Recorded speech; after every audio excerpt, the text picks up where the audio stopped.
What are the key components required to create a robust data infrastructure that supports the delivery of AI-driven data products and solutions?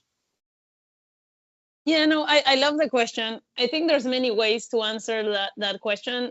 I actually had the luxury of talking to Chris Bainey, a chief technology partner at JP, and he gave me also some talking points and some different ways to think about it, right? So the idea is, how do you have a support ecosystem that is well equipped and trained to react to issues and also to prevent issues, right?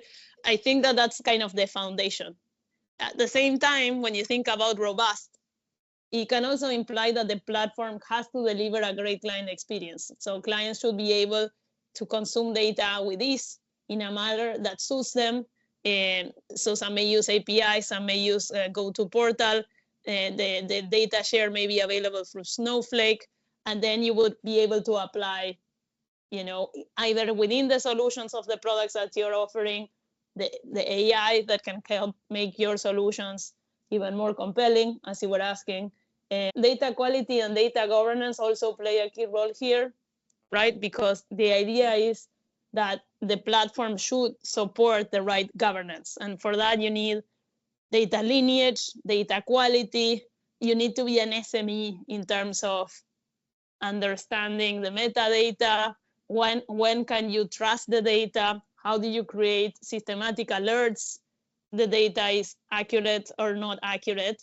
And so from a platform standpoint, you also need to invest in it, right? So in our experience, we were on-prem, right? So we had our data infrastructure that was quite old, Hadoop, and we needed to move that into the cloud.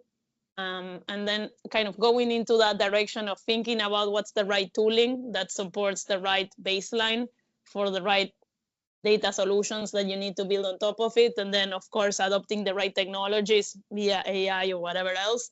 It's not without a clear ecosystem of an infrastructure that supports also in a dynamic way, multiple tools and products. I think you need to have a decentralized model, and I think you need to think about the level of scale that you are aiming to get in order for you to understand what's the level of investment that you need to put into establishing that baseline. And I think also the other part that is interesting is, how do you continue to modernize? So in this journey in which I mentioned that we transitioned from on-prem to the cloud, we actually also started with glue jobs.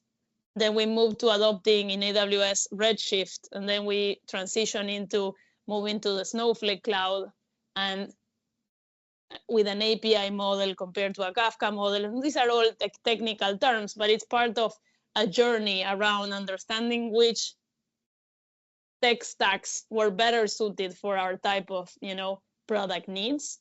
So it's not about you adopting those solutions, it's you understanding and having the right SME expertise that would tell you what are the right trade-offs as you consider where to invest in and how to continue to invest so that your solutions continue to be, super responsive. It doesn't take more than half a second for a thing to load. So it's actually quite a lot that gets into play as you answer that question. Yeah, no, I mean, there's a lot, isn't it? I mean, obviously, storage is always going to keep increasing, isn't it? I mean, also now, you used before, now you've got the Gen AI boom, you've got a lot more content, data that can be put in a structured way. So again, like you touched on, the scalability is massive. I know, obviously, products like Azure Synapse are out there that can help you with that.